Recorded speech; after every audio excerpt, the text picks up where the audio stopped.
in our series on looking at the church defined, what the purpose is, and why we do what we do. I thank my wife for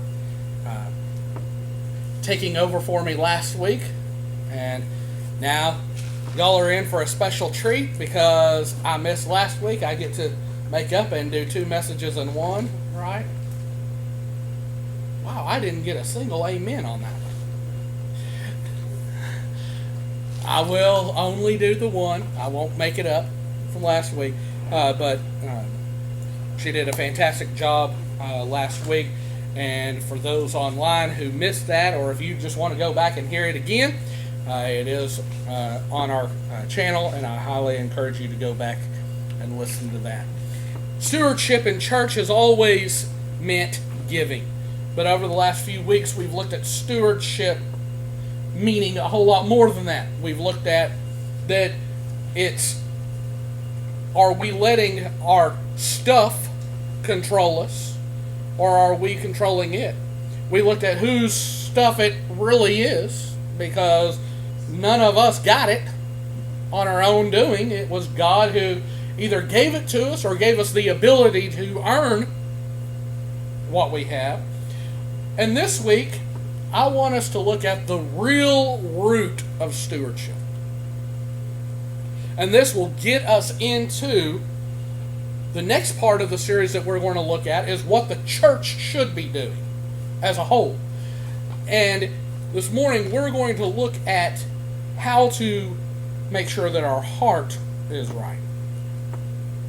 Imagine when you stand in front of God. We don't go to the gate and talk to Peter. It tells us in the Scripture to be absent from the body is to be present with the Father. It doesn't say anything about Peter in there, so that means that when we die, the first face that we see is Jesus Christ. Now, to me, isn't that comforting? That we know that the first face that we see is the one who died for us, who saved us so that we can be with Him. And then, of course, we'll see our loved ones and our friends and our family that have gone on before. But the first face that we see is Jesus Christ. And may this be the words that we hear Him say, that Jesus told of the parable that we looked at the first week in Matthew chapter 25, verses 21 and 23.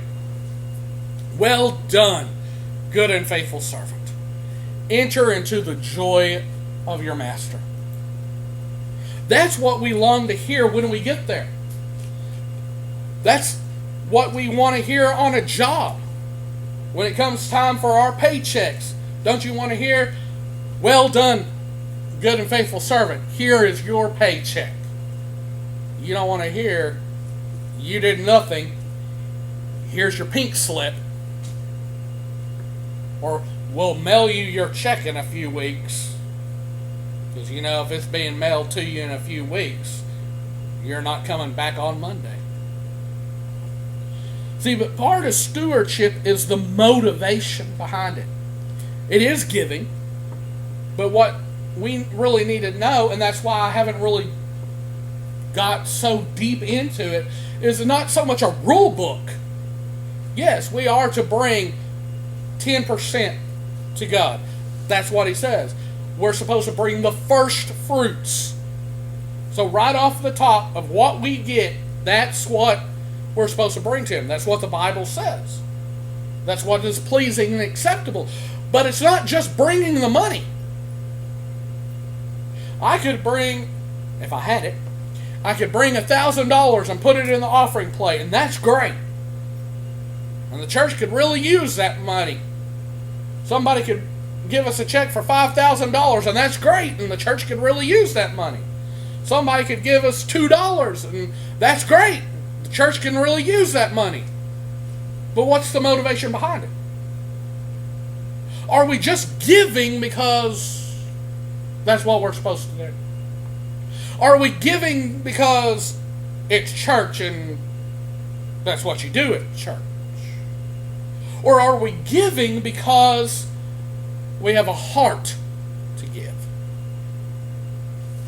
We have a heart desire to give back to God. We should have a heart desire in everything that we do. When you ask somebody some of their favorite things to do, you rarely hear anybody say, "Oh, I just wake up every morning looking forward to washing dishes or doing laundry. I mean, it's my passion. I just feel so fulfilled and relaxed and calm doing that never-ending pile of laundry." It's great when you're younger, you put it in a hamper and take it and mom and dad wash it for you. You get out on your own and that laundry basket, it just keeps overflowing. And that poor washer and dryer just keeps on rolling. And I don't know what it is. You never get 2 pairs of socks out of that dryer. I don't know if it's lost in the washer or if it's lost in the dryer, but you can get brand new ones and it's always missing a pair. It goes somewhere. But we don't have that desire. But we do have a desire to what fulfills you, what gives you purpose, what gives you meaning. Being with family. Going out into the outdoors, doing something with my hands, working with our hands, helping others. And those are great things. And you can do all of that. And all of us have been around people that have had nurses, or you've had nurses taking care of you before, or you've been in that profession, and you can honestly say there are some people that are there for a paycheck and not have a heart or a passion for it. And it shows. And which would you as a patient want to have? A nurse or a doctor that cares about you and has a heart for it, or somebody that's just there for a paycheck? I remember when Dad fell off the roof at the church working there, and he was in the ICU, and we went the next day and he was really quiet. Like, what's wrong? Huh? Nothing. Took us a couple of days to find out that the nurse that he had overnight, he said it was like a bull in a china closet. He had broken his leg, and he's coming over there to change him and bathe him, and was just rolling him all over the place. Wasn't gentle, wasn't compassionate, and he never wanted him in that room again. We didn't want him in that room ever again. But why is it okay for us to expect better from our nurses, from our doctors, from our teachers, from our bosses, from our co-workers, but we don't expect the same level of care and love when it comes to us and God? Well, I did my part. I showed up for church. Okay, why are you here? We've had people that have been in this church before that have sung, and they sing beautifully. And we've had some that have attempted to sing. Couldn't hold the tune for nothing to save their lives. And some of those were the most beautiful specials that we've ever had. Because they didn't care what their voice sounded like. They were truly singing it out of a desire to worship God. And whatever happened, happened.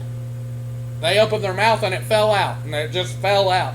But God was honored because they had a love for Him.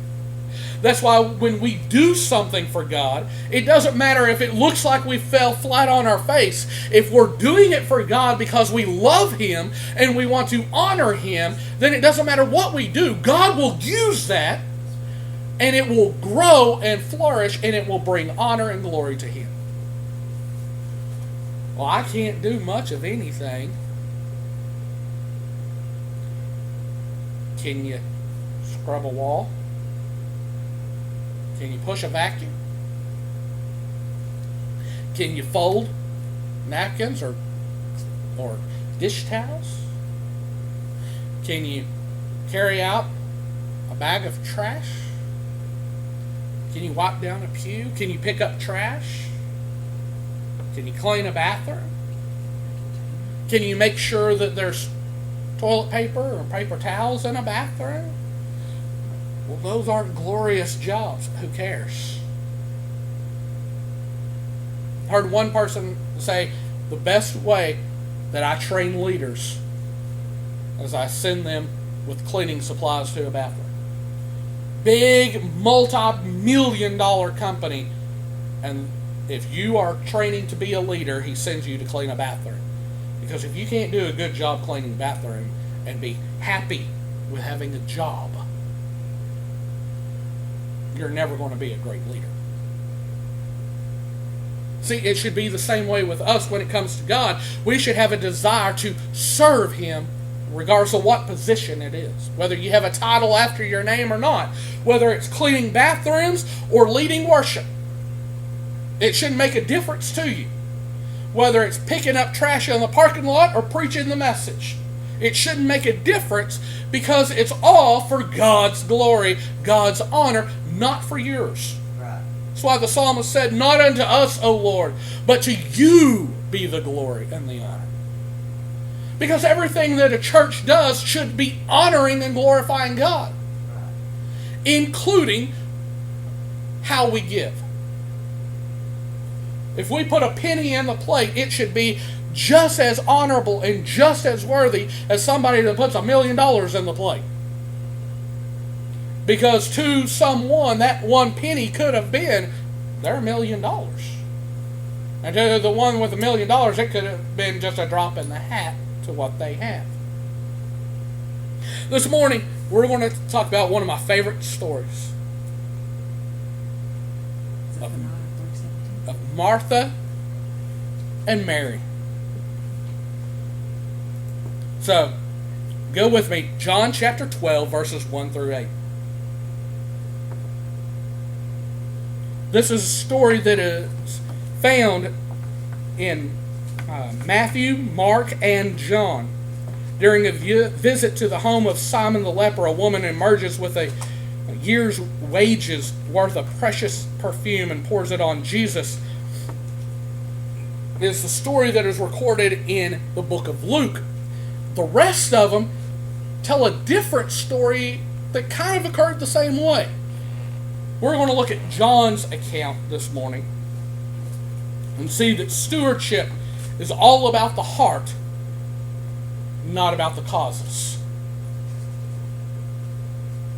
We need to remember that it's about the heart, not the causes. So if you'll read with me, John chapter 12, verses 1 through 8. 6 days before the Passover, Jesus therefore came to Bethany, where Lazarus was, whom Jesus had raised from the dead. So they gave a dinner for him there.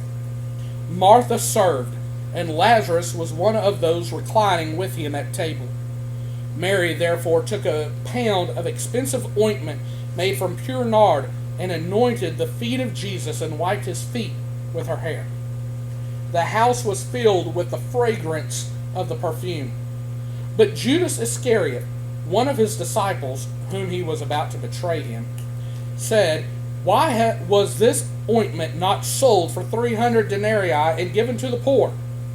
He said this not because he cared about the poor, but because he was a thief, and having charge of the money bag, he used to help himself to what was put into it.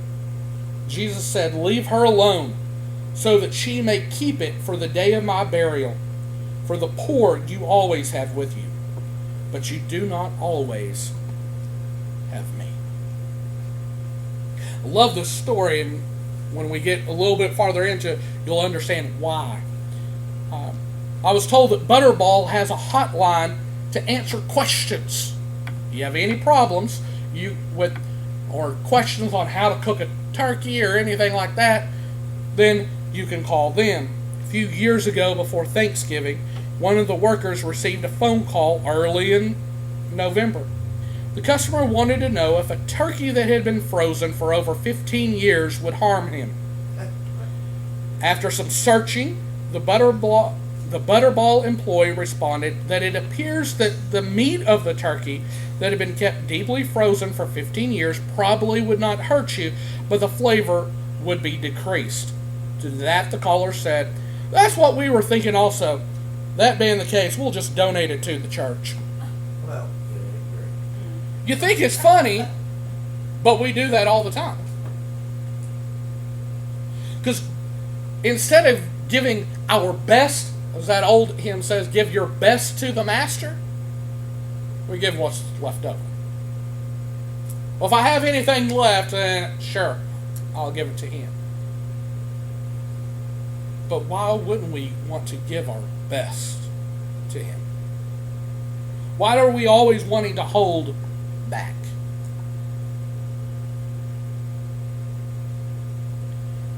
So, let's dive into this passage and break it down. Verses 1 and 2. 6 days before the Passover, Jesus therefore came to Bethany, where Lazarus was, whom Jesus had raised from the dead. So they gave a dinner for him there. Martha served, and Lazarus was one of those reclining with him at table. Now, did you notice that? What day this happened? The timing of this meal is very significant. 6 days before the Passover. And it's not just 6 days before any Passover. This is 6 days prior to the Passover, where Jesus gathers his disciples in the upper room, goes through communion, breaks the bread with them and says, I will not eat of this again until I come into my kingdom, takes the blood and says, this is my blood that is shed for you. It is a new covenant. This is that Passover that right afterwards he goes into the Garden of Gethsemane, is betrayed by Judas, that was mentioned here in our text, and then is led to be crucified and buried. 6 days before all of that takes place, Jesus is with his disciples in the home of Lazarus, who he raised from the dead, and is having a meal. Sometimes it's okay to celebrate. This is on a Saturday evening after sunset, so Passover was the Sabbath day was over. Passover was the next week, which means by Friday he's dead. We're a week away from his death, and he's celebrating. If you knew you were going to be dead in a week, would you be out kicking it and having a good time and having a party with your friends, or are you going to be trying to do something else? You only got 1 week left. And I love this one part where it tells us that, and Martha served. Because it's critical. Because if you go back into Luke chapter 10, verses 38 through 42, you see a story where Jesus and his disciples showed up to Martha and Mary and Lazarus' house, and they have a meal. And Martha is in the kitchen slaving away. And she's cooking and cleaning and trying to get all this meal prepped, because she's not just going to give them peanut butter and jelly sandwiches. She's a good woman. She's going to give them big old meal. Remember, there's 12 guys here, plus Jesus, plus Martha, Mary, and Lazarus. So that's 12, 13, 14, 15, 16 people right there. And hope they didn't bring any of their friends with them. And it doesn't say anywhere that Jesus phone called ahead and said, hey, we'll be there on Friday. It's, hey, Martha, you mind if we come in? And Martha's there. And she's scurrying around. And Jesus is in. He's talking with his disciples. He's talking with Lazarus. And Martha's looking around. Mary? Mary? Mary? And she peeks in. And where in the world is Mary? Right there at the feet of Jesus, listening. And Martha comes in a huff, says, Master, tell her to go to work. I'm in here slaving away, and all she wants to do is just sit around and listen to you. And Jesus said, Martha, Martha, Martha, you are so worried about so many things that don't really matter. Mary has chosen the best thing. Shut her up real quick. Fast forward to this passage. Martha served. Nowhere in here do you see Martha come out complaining that she doesn't have any help. I guess that happens when Jesus has performed a miracle for you. Your brother is dead. 4 days. Jesus shows up, tells him, roll the stone away. And I love it. You got to do it in King James. Martha says, Master, don't roll that stone away. He's been dead 4 days. Surely he stinketh. It's kind of like us yesterday. There wasn't no surely. It was just, we stinketh. Lay down for a nap and I was like, oh, wow. Shower tonight for sure. But he stunk. He was dead. Graveyard dead. D-E-D. Jesus says, Lazarus, come forth. He had to preface it by the name, because if he would have just said come forth, everybody in that graveyard would have walked out. And then we'd have more graves. We'd have people to put in there, because everybody would have died of a heart attack.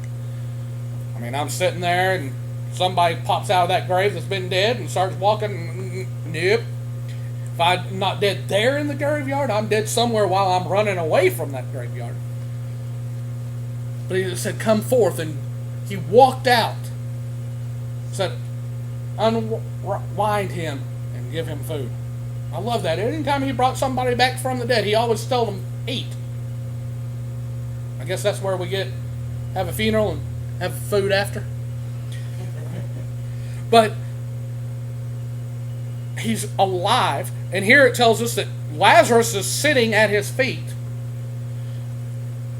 Martha, who was so upset that she was having to do everything by herself, nowhere in here does it mention Mary working.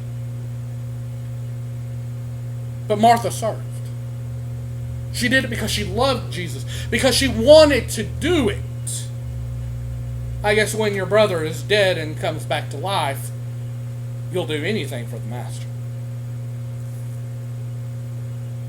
Remember that. When a miracle happens, you'll do anything for the Master. When a miracle happens, you'll do anything for the Master. Served a beautiful meal, had a great time of fellowship. Martha's act of worship was serving. She was doing what she did best. She's working in the backgrounds. And we leave Martha alone now. We switch gears. Because remember where this took place. The home of Martha, Mary, and Lazarus, who was dead and is now alive.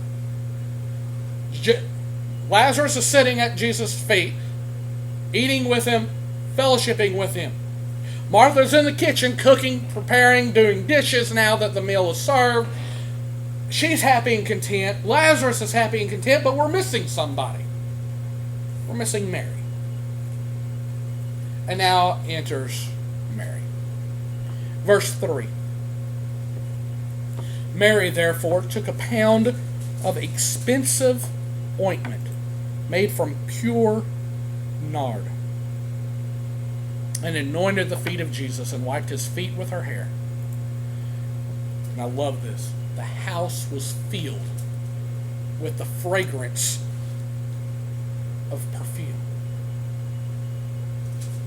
Now imagine you're sitting here, you're reclining around a table, and Mary walks in and breaks open this jar of costly perfume. And what do you smell? You don't smell the food anymore. You don't smell the grape juice that has been flowing. You smell perfume. That's what you're smelling.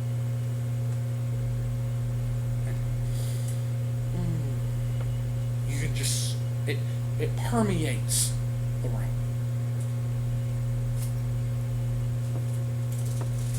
Scripture, we always find Mary at Jesus' feet. In Luke chapter 10, we find her at the feet. In John 11:32, we find her falling at Jesus' feet at the resurrection of Lazarus, saying, "If you would have only been here, Lord, my brother would still be alive."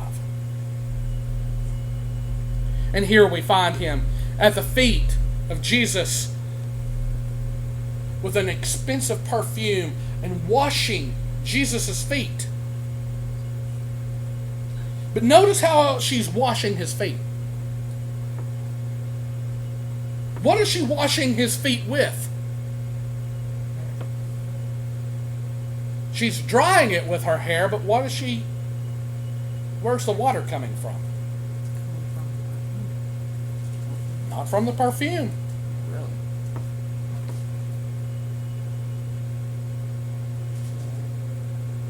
Her tears. From her tears. Because she is so in love with the Master that she is pouring everything that she has on him.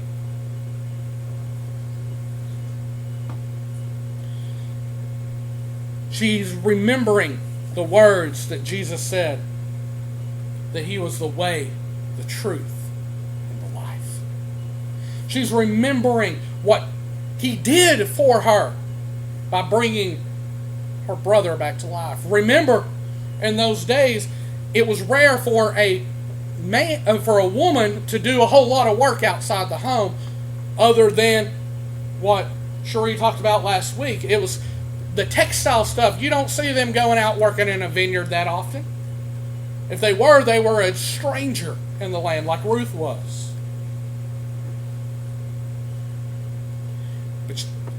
So they needed the man to help do business. And he brought it back.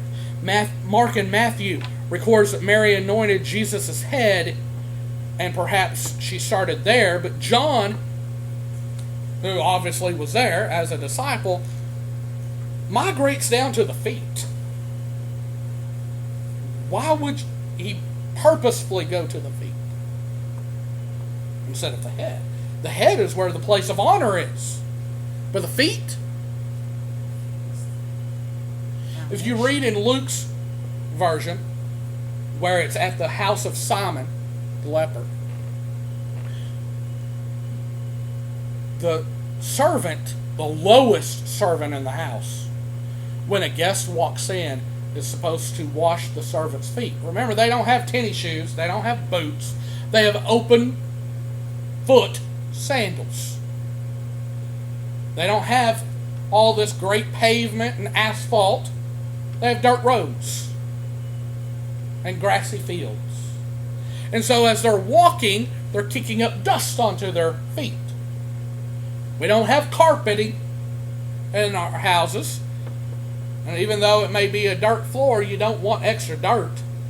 So you wash off the feet, showing that you are an honored guest in my home. And who is washing the feet? The lowest servant's job. The go wash the toilet bowls kind of servant. Mary is there, washing the feet of Jesus. Because she was happy and content helping, but she was happy and content doing the lowly things.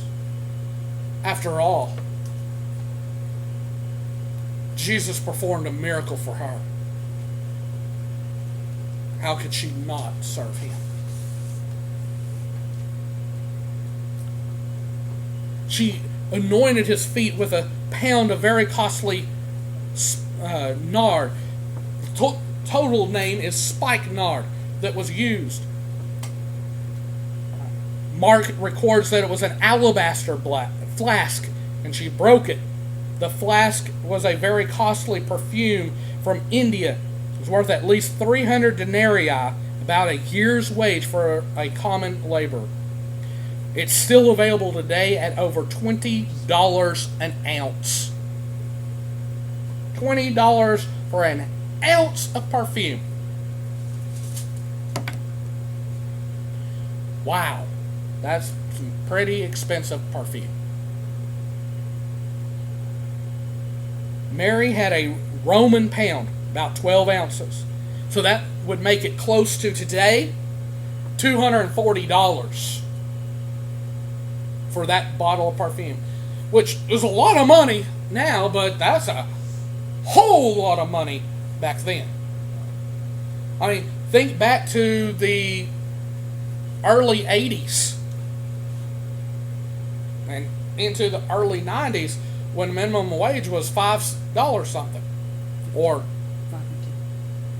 before that, when, Dad would tell about going and picking cotton and they'd make about $25 a day. Work all day long to pick cotton and get $25. And they thought they had hit it rich. $25 is rich. Imagine if that's all you got in a day and you had to save $240. She had this beautiful perfume and it was ready to go, and once broken, all of it has to be used. You can't break a jar wide open and pile it back in there. It's kind of like when you break the milk jug. It's over. You're not going to use that jug no more. And you can't put the milk back in it. It's done. It was an all or none commitment. It's important that you remember that. It was an all or none commitment. She couldn't just half-heartedly do this. Maybe it was a family heirloom, or most probably it was for a dowry for whenever she would get married. It was her life savings. She gave the absolute best back to him.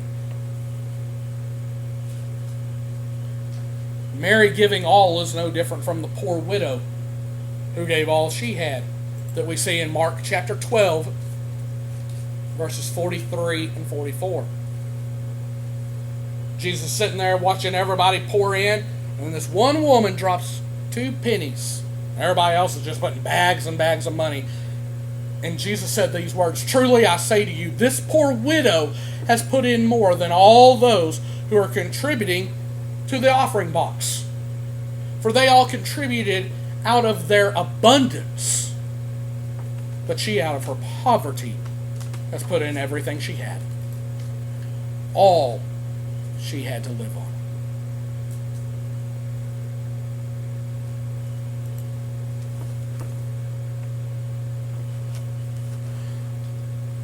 So, here we are. Everything she had, she gave. Everything was poured out.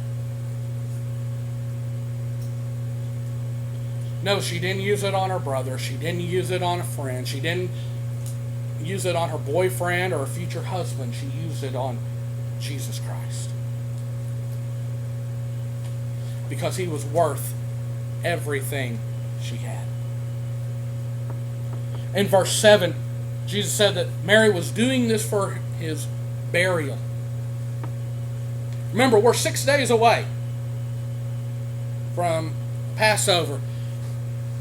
And it tells us in the Gospels that when Jesus was dead and was buried, they put the frankincense and myrrh on him. And then it says on the first day of the week that Mary, the mother of Jesus, Mary, the wife of Clopas, were going to the tomb to anoint the body for burial. And they were trying to figure out who was going to move the tomb, and then we know the rest of the story. They didn't have to anoint him because that's what Mary did here. Mary had no idea what Jesus was going to do with that. Just like you and I, when we give to God, we don't know what He's going to use that for. When we give our offerings, the $2 might be that $2 that was needed for someone to hear the gospel for the first time and accept Christ. It could be that somebody driving by sees a clean parking lot without weeds and says, I'm looking for a church. And they walk in off the street just because the parking lot is clean. And walk in and hear the gospel for the first time and accept Christ. They may walk by and see that everything looks nice. The roses are trimmed. There's not a whole lot of dead stuff around. Because who wants to come to a dead church? But they see that there's life there, so they come in. They hear the gospel message. It changes their life, and then it changes the life of their family. All because we did something and we gave our all to Jesus. Imagine what God can do with just a little bit if we're willing to give to Him with the right heart. And then guess what happens? Because we are faithful, God's faithful to us, and God rewards us for giving with the right heart, right attitude, and things start happening to us that we can't explain. And then all of a sudden we look back and we can pinpoint when I served God, He blessed me. And then we get stupid. And we forget God. And we stop serving. And then we wonder why God's not blessing us. And then all of a sudden we start doing it again, and God starts doing it again. We sing that song, do it again. We want a revival. We want you to pour out your Spirit. We want to see the things that happen in the Church of Acts. We want to see our church grow. We want to see this happen. We want to see this go on in our lives. Well, how about we start serving God with a right heart and giving like we're supposed to, and imagine what could happen if we do what we're supposed to do. Then God will honor that, and imagine what happens to us. Mary didn't do it so that we could sit here in 2022 and pat her on the back. She did it out of love and devotion. If you're washing somebody's feet and you're drying them with your hair, you're not looking around you. You're only looking at the feet. And what better feet to look at than the feet of Jesus? In this day and time, it was very improper for a woman to take down her hair in the presence of men if she was unmarried. If you're married, it's fine because you belong to somebody else. But if you didn't, you're basically advertising yourself that you are available for anyone who wants you. She lets her hair down. Basically, in a very non-sexual way, saying to Jesus, I'm yours in every way. And I'm using my hair to dry your feet that I just washed with my tears and with my perfume. Perform the lowest. And it says, and the house was filled with the perfume.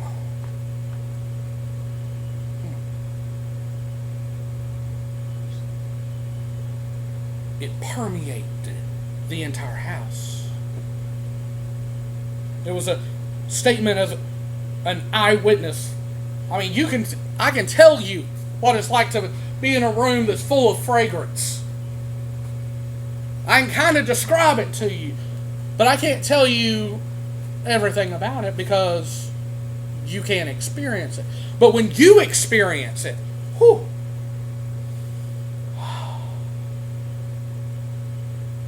it permeates. You can smell it. You can taste it. Does this place where we are at this morning, does it permeate not just with worship, but true worship of Jesus Christ? Because I don't want us to ever come to this church and us just to sing songs. I don't care if it fits the message or if it's totally off base of the message. Whatever we sing should only be to uplift and to honor God. We're not going to come to this church and sing a Katy Perry song about I got the eye of the tiger or I kissed a girl and liked it. We're not going to sing any of them songs. We're not even going to sing the songs like me and Dee were singing before the service from Elvis about Return to Sender. We're not going to sing those songs. We're not going to even sing the Don't Worry, Be Happy or My Girl. Do like they did in Sister Act and flip it to My God. We're not even going to go that far. We're definitely not going to do like some churches did for Mother's Day and change You're a Good, Good Father to You're a Good, Good Mother.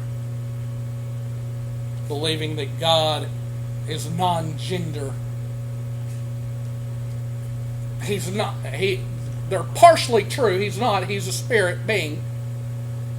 He's not all male. But that's how we refer to him. As Father, because it says God the Father. The Father holds a higher place. So you don't go against what God's Word says, or you get what God's Word says happens when you go against Him. And if you got a church that's saying that we can just pick whatever gender we want to be and make gender neutral God, I don't think you need to be in that building, because that ain't no church. That's a cult.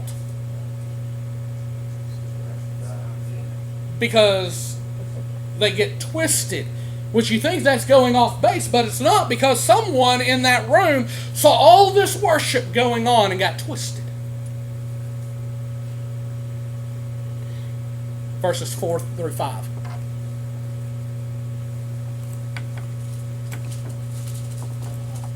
Sad statements. But Judas Iscariot, one of his disciples, who was about to betray him, said, "Why was this ointment not sold for 300 denarii and given to the poor?"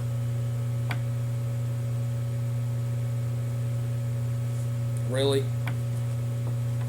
You're upset because somebody showed worship? See, his heart was in the wrong place.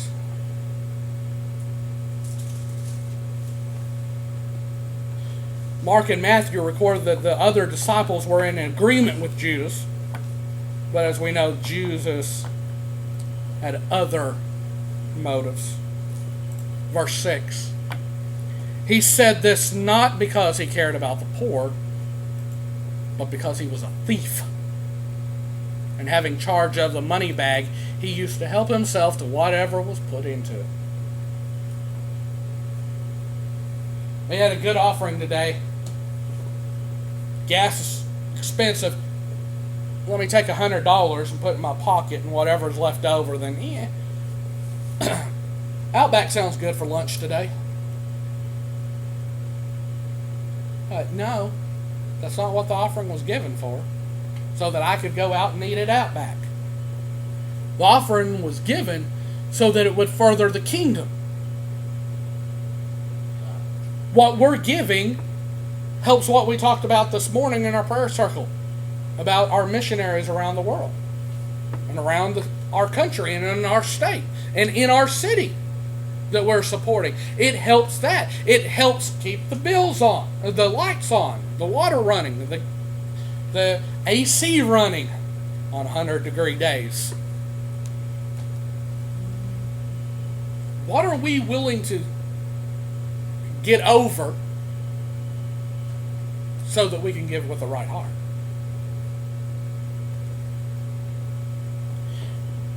The world has never had a problem with religion and moderation. You can be as religious as you want to be. Just shut up about it. You can be a Christian all you want to be. Just don't talk about it at school. Don't talk about it at work. Don't talk about it in public places. You can talk about everything else under the sun you want to. You can put whatever you want on TV that you want, but don't put anything about God or about being a Christian.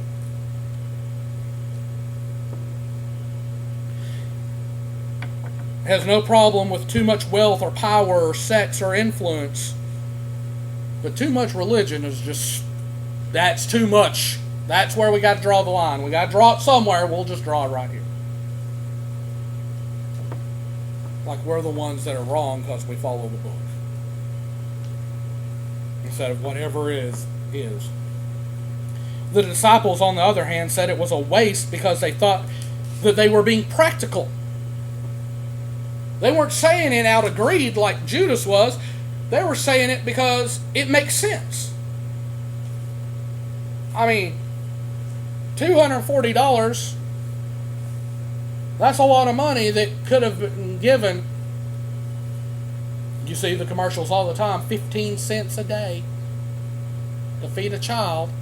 $240, that'll feed a lot of children. That'll help out a lot of people. That'll help out the food bank, because they're hurting right now because of the pandemic and because of the cost of inflation. And $240 buy a lot of diapers and baby formula.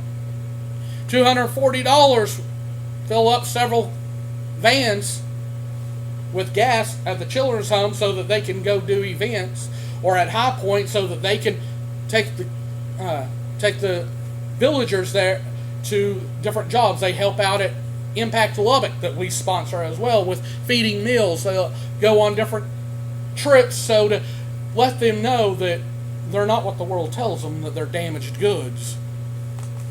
But we will rise above the disability and show your ability. And I love that about them. $240 will do a lot for them. And you just waste it. See, they were being practical, but sometimes our practicality gets in our way of our worship. It blocks what we're doing, what we're saying, what we're thinking.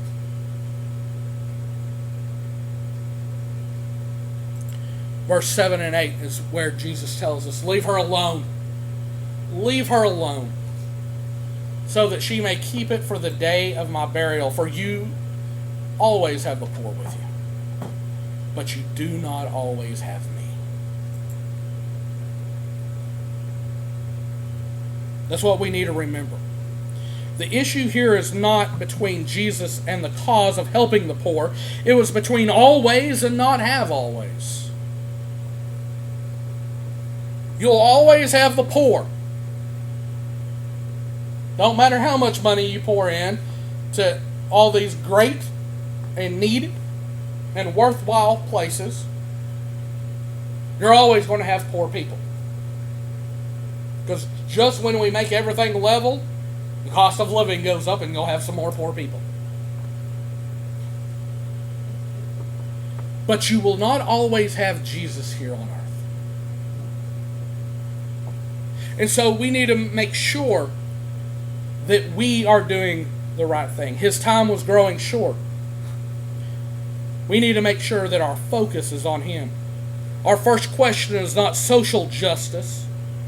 It's not caring for the poor. It's not whether dirty politicians are happening in Washington or in our own city. The question is not any other cause you care to mention. The ultimate question is, where is our heart? Where is our heart? Is our heart right with Jesus? Does He have all that we are, the very best that we have? I told you it's important for you to remember two things this morning. You remember what they are. When a miracle happens in your midst, or to you, it's hard not to be servant to the Master.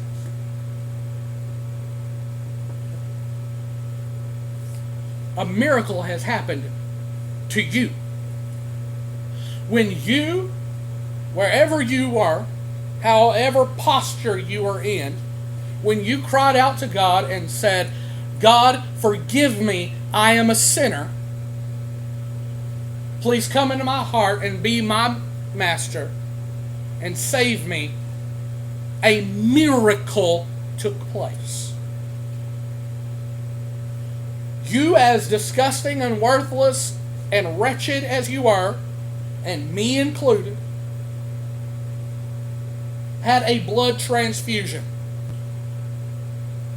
Our nasty, sinful blood was taken out, and the blood of Christ was put into us. That's why we are blood-bought children of God.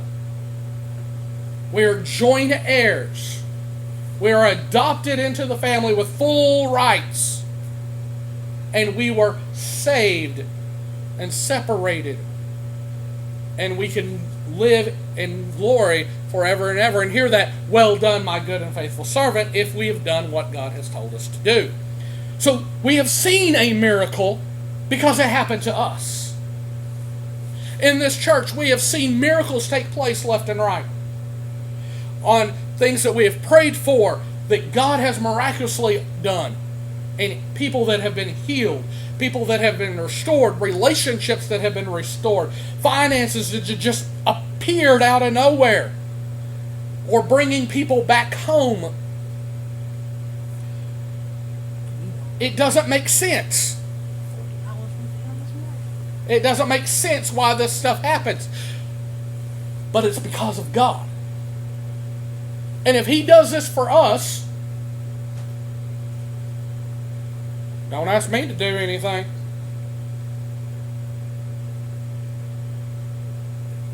He who has been entrusted with much, much is required. It doesn't take much to come and work for a couple hours. And look what we got accomplished. Dad would be tickled to death at that pain over there having a light. He worked and worked and worked on it. He gave up working on it. Thought they didn't need an electrician. And here Tim comes over there, wiggles a bulb, and we've had lights that have been out, and him and Landon worked on it yesterday, and boom, we have lights. It's amazing what happens when you work together. You forget that you're working. You forget that you're serving. And you have a good time doing it because you're not doing, I got to do this. Let's get this over with. Even in the heat and sweating out there, pruning rose bushes and cleaning out flower beds, everybody was still having fun because we were doing it out of love to God. And that's how it's supposed to be. Everything we do. Some people can't physically do big things. Are you able to cook a meal? You know that your friend is sick next door, or down the street, or one of your friends that you talk to all the time. Have you made them something to eat? They're sick. They can't physically make them anything. How about making an extra bit of food that you have, and you know it's going to go to waste anyway, so you're just going to sit in your refrigerator and get that nice little green science experiment growing on it?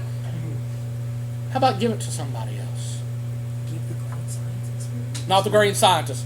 Give the food before it goes bad. Thanks for that clarification, Miss Biologist. I still remember the time that we had the breakfast here that you brought, Roger, and the salmon patties. That's serving. You are serving others. You're thinking of others. You're putting others before you. And guess what happens? Everyone is blessed by your actions. Right. When they walked in, it was good smelling, that food, whatever food it was that was cooking. It sure was good smelling. It was sure good fellowshipping. And then all of a sudden, the whole atmosphere change with the smell of this gorgeous and beautiful perfume. And the perfume permeated the room. And the perfume lit up everything. And all you smelt was the perfume.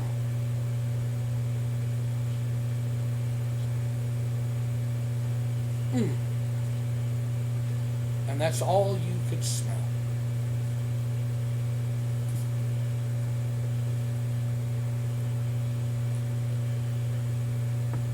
And that's where we are. That's where we stop.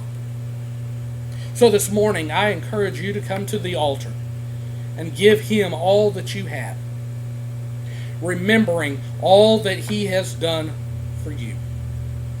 Jesus left His home on earth, left His home on high to come to earth. Couldn't even read my own writing. He left His own home on earth, on heaven, to come to earth, to die on a cross, and give all that He had for you and for me. And all He asks in return is for us to serve Him, for us to love Him, for us to give back to Him. Is that too much for us to give back to Him without any reservation? So what is the measure of our devotion to Him? Will you give without reservation to Him? And will you let your life be a fragrant perfume that permeates this place?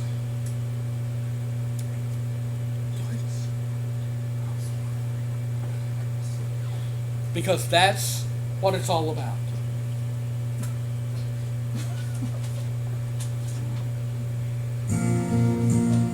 Just as you are, come to Him today and give everything to Him. Just as I am.